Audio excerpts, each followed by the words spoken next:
پھر غسل جو ہے، دوسری نجاست میں نے آپ کو بتائی نجاست حکمی، وہ حدث اکبر کہلاتی ہے، یعنی حالت جنابت اور حیض و نفاس کی وجہ سے عورتوں پر جو حالت طاری ہو جاتی ہے اس کو ہے وہ حدث اکبر کہتے ہیں، اور یہ بڑی نجاست ہے تو یہ غسل سے دور ہوگی۔ اور وضو میں بھی نیت کرنا شرط نہیں ہے، نیت نہیں کریں گے تو ثواب نہیں ملے گا، نیت کریں گے تو ثواب بھی ملے گا، وضو بھی ہو جائے گا، نیت نہیں کریں گے تو وضو تو ہو جائے گا، کیونکہ پانی کا کام ہے پاک کرنا، تو پانی اپنا کام کر جائے گا۔ جیسے آگ جلاتی ہے نا، آگ کا کام جلانا ہے، اگر آپ بغیر نیت کے جلنے کی نیت نہ کرتے ہوئے ہاتھ ڈال رہا ہوں، جلائے گی نہیں جلائے گا؟ برف ٹھنڈا کرتی ہے یا نہیں کرتی ہے؟ تو بغیر نیت کے کہ بھائی ٹھنڈا کرنے کی نیت کے بغیر برف کو ہاتھ لگاتا ہوں، ٹھنڈا کر دے گا، اس کا کام یہ ہے، تو اس میں نیت جو ہے مؤثر نہیں ہے۔ ہاں تیمم میں نیت کا کردار ہے، نیت فرض ہے، کیونکہ مٹی تو گندا کرتی ہے، اب مٹی سے پاکی کا ارادہ کرو گے تو تیمم ہوگا، ورنہ نہیں ہوگا، کیونکہ مٹی کا کام پاک کرنا نہیں ہے، گندا کرنا ہے، وہ تو آپ کو آلودہ کر دیتی ہے۔ تو وہاں جہاں جس کا کام وہ نہیں ہے، وہ کام اس سے لینا چاہیں گے تو آپ کو نیت کرنی پڑے گی، اور جہاں پانی کا کام ہی پاک کرنا ہے وہ نیت کریں گے تو آپ کو ثواب بھی ملے گا۔ اور نیت کیا ہونی چاہیے؟ وضو میں اور غسل میں طہارت کی نیت، یا نماز کی نیت، یا سجدے کی نیت، یا طواف کی نیت۔ تو کوئی ایک نیت ہو کہ بھائی جب بھی آپ وضو کرنے لگے تو آپ اپنے آپ سے سوال کر لیں، نیت کو حاضر کیسے کریں گے، ثواب کیسے کمائیں گے، کیوں کر رہا ہوں؟ نماز کے لیے، طہارت کے لیے، یا سجدے کے لیے، وغیرہ وغیرہ، تو اس کو کہتے ہیں نیت۔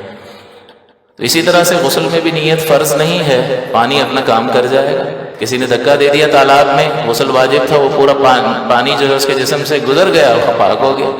لیکن ثواب نہیں ملے گا۔ ہاں وہ گرنے کے بعد اگر نیت کر کے پھر تھوڑا اور موومنٹ کر لے تو ثواب بھی مل جائے گا۔ پھر 3 بار پانی بہانا سنت ہوتا ہے، تو یہ آپ اگر پانی لے کر نہا رہے ہیں تو ہر عضو پر آپ کو 3 بار پانی بہائیں گے باقاعدہ گنتی، تو سنت کا ثواب ملے گا۔ اور اگر فوارے میں نہا رہے ہیں تو یہ جاری پانی کہلاتا ہے، پھر 3 بار آپ کو موومنٹ کرنی ہوگی، تو جیسے آپ ہل لیں گے تو یہ 3 بار کی تعداد پوری ہو جائے گی، اور کوئی بھی ثواب جو ہے وہ چھوڑنا نہیں چاہیے۔ یہ تو آخرت میں پتہ چلے گا کہ ان کی نیکیوں کی قدر و منزلت کیا ہے، اور اس کو ضرور بھی ضرور حاصل کرنا چاہیے۔ پھر یہ غسل میں احتیاط، جس طرح وضو میں اسی طرح غسل میں ہے کہ بھئی پورے جسم پر پانی بہانا، اس میں 3 فرض ہیں،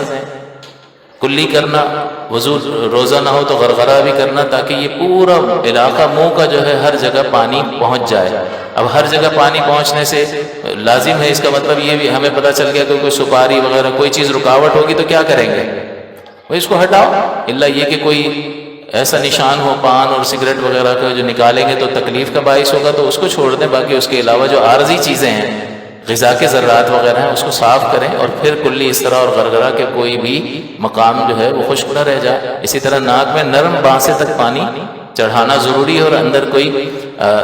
گندگی لگی ہو تو اسے صاف کرنا ضروری ہے۔ جو بھی چیز پانی کو جسم تک پہنچنے کی راہ میں رکاوٹ بنے گی اس کو ہٹانا لازم اور ضروری ہے، سوائے خواتین کے کہ خواتین جو ہے وہ چٹیاں باندھتی ہیں تو غسل میں ان کو چٹیاں کھولنا لازم نہیں ہوتا، اگر وہ اتنی سخت نہ ہو کہ پانی ڈالیں تو جڑوں تک پانی چلا جائے، تو عورتوں کے لیے یہ چٹیاں کھولنا لازم نہیں ہوتا ہے، انہیں آسانی فراہم کی گئی ہے۔ پھر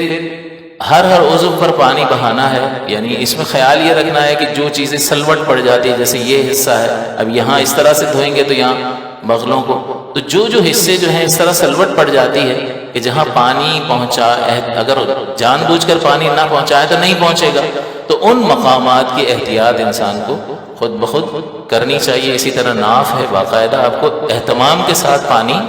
بہانا لازم اور ضروری ہوگا۔ تو بس یہ آسان سی یہ چیزیں 3 فرض آپ پورے کریں، اور بڑی احتیاط کے ساتھ کہ ہر جگہ پانی بہہ جانا چاہیے 2 قطرے، تو یہ غسل ہو گیا بس۔